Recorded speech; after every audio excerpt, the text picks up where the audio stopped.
Bengal safe Murshidabad জেলায় ফার্নিচারের জগতে এক পরিচিত ও প্রতিষ্ঠিত নাম। বেঙ্গল সেফ 57 বিবি সেন রোড, বহরমপুর, মুর্শিদাবাদ। বিভিন্ন দাবি দাওয়া নিয়ে মুর্শিদাবাদ বিশ্ববিদ্যালয়ের ডেপুটেশন ছাত্র পরিষদের শুক্রবার দুপুরে বহরমপুর ছাত্র পরিষদ অফিস থেকে মিছিল বের করা হয়। সেই মিছিল মুর্শিদাবাদ বিশ্ববিদ্যালয়ে পৌঁছাতেই পুলিশের বাধা এড়িয়ে কলেজ ক্যাম্পাসে পৌঁছায় ছাত্র পরিষদের সদস্যরা। অবৈধভাবে ছাত্র ভর্তি, অবৈধ টেন্ডার পাস সহ 7 দফা দাবি জানিয়ে বিশ্ববিদ্যালয়ের ভাইস চ্যান্সেলর জানে আলমকে ডেপুটেশন জমা দেন ছাত্র পরিষদের নেতাকর্মীরা। পাশাপাশি তৃণমূল ছাত্র পরিষদের সদস্যরাও একই দাবিতে ডেপুটেশন জমা দেন ভাইস চ্যান্সেলর জানে আলমকে। তারা দাবি করেন, মুখে মুখে টেন্ডার করিয়ে বহিরাগতদের কাজ দেওয়া হচ্ছে কমিশনের বিনিময়ে। এখন কোনো ভিত্তি নেই। কোনো আমাদের যেটা রাজ্য হাইকোর্ট সেটাও বলেছে যে ইউনিয়ন রুম বন্ধ রাখতে হবে এবং ইউনিয়নের মাধ্যমে কোনো রকম ভর্তি প্রক্রিয়া এবং কোনো অন্যরকম অনুষ্ঠান করা যাবে না। কিন্তু তারপরেও আমরা দেখছি মুর্শিদাবাদ ইউনিভার্সিটিতে সেখানে কিন্তু ইউনিয়ন রুম পুরোপুরিভাবে কার্যকর এবং তারা অবৈধভাবে বিভিন্ন ভর্তি প্রক্রিয়া চালাচ্ছে। আপনারা দেখছেন এই যে 4 জনের নাম, এই 4 জনের কিন্তু মেরিট লিস্টের নাম অনেক পিছনে ছিল। তাদের আগে যাদের নাম ছিল তাদের কিন্তু কোনো রকম ভর্তি না হয়ে এরা হঠাৎ করে কিভাবে ভর্তি হয়। আজকে আমাদের এটাই প্রশ্ন ভিসি স্যারের কাছে যে কিভাবে এরকম অবৈধভাবে ভর্তি প্রক্রিয়া চলতে পারে এবং কিভাবে ফ্রেশার্স আয়োজন করতে পারে টিএমসিপির ইউনিয়ন, কারণ ইউনিয়নই তো নেই। ইউনিয়ন রুমগুলো আমরা দেখতে পাচ্ছি বিভিন্ন জায়গায় বন্ধ করা হচ্ছে, কিন্তু তারপরেও তারা বাইরে থেকে কার্যকলাপ চালিয়ে যাচ্ছে।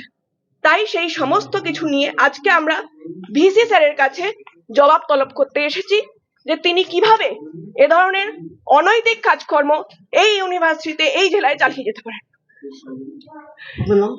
প্রিয়াঙ্কা চৌধুরী, রাজ্য ছাত্র পরিষদের সভানেত্রী। এখানে আছে Sultana Parvin, geology, application number 412127 ঠিক আছে। তারপরে আছে আপনার জিওগ্রাফি, অ্যাপ্লিকেশন নাম্বার 412015 এটা হচ্ছে শ্রেয়সী চন্দ্রা, জিওগ্রাফি।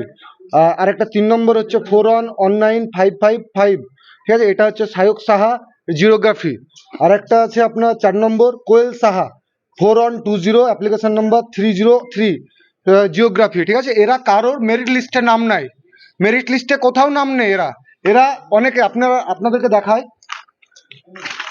যাদের মেরিট লিস্টে নাম আছে তারা ভিসি রিসিভ আছে ঠিক আছে। তারা কমপ্লেন জানিয়েছে কেন আমাদের অ্যাডমিশন হলো না। যাদের নাম নাই তারা অ্যাডমিশন নিচ্ছে, তাদের এটা জিওগ্রাফি ডিপার্টমেন্ট, জিওগ্রাফি আর জিওলজি মিলে, হ্যাঁ ফার্স্ট ইয়ারে।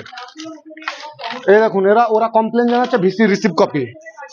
এগুলো আমরা চাইছি এদের অ্যাডমিশনটা ঠিকভাবে করাতে হবে, যারা হতে পারেনি তাদের করাতে হবে। আর সেকেন্ড, আপনাদেরকে আমি সব প্রুফ দিয়ে দিচ্ছি, আমাদের কাছে প্রিন্ট আছে আলাদাভাবে, আমরা দিকে দিয়ে দিচ্ছি।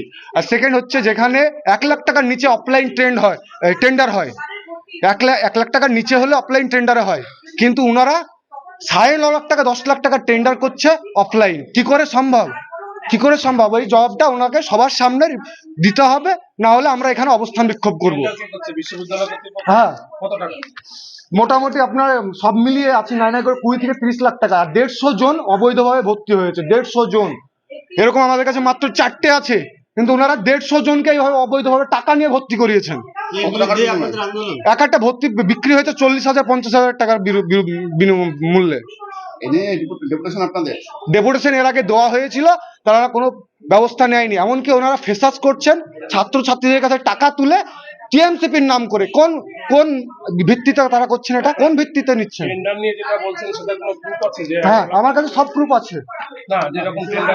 হ্যাঁ, প্রুফ আছে। এমনকি ওনাদের যে স্পোর্টস মাঠটা আছে মোহনের সামনে, কৃষ্ণনাথ কলেজ মাঠটা, সেখানে সাইডে অনেকগুলো গাছ ছিল, সেগুলো গাছগুলোকে অন্যায়ভাবে কাটা হয়েছে।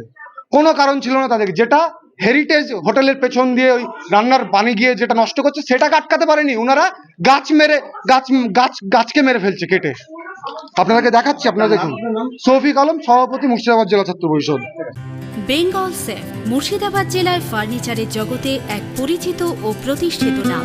বেঙ্গল সেফ 57 বিবি সেন রোড, বহরমপুর, মুর্শিদাবাদ।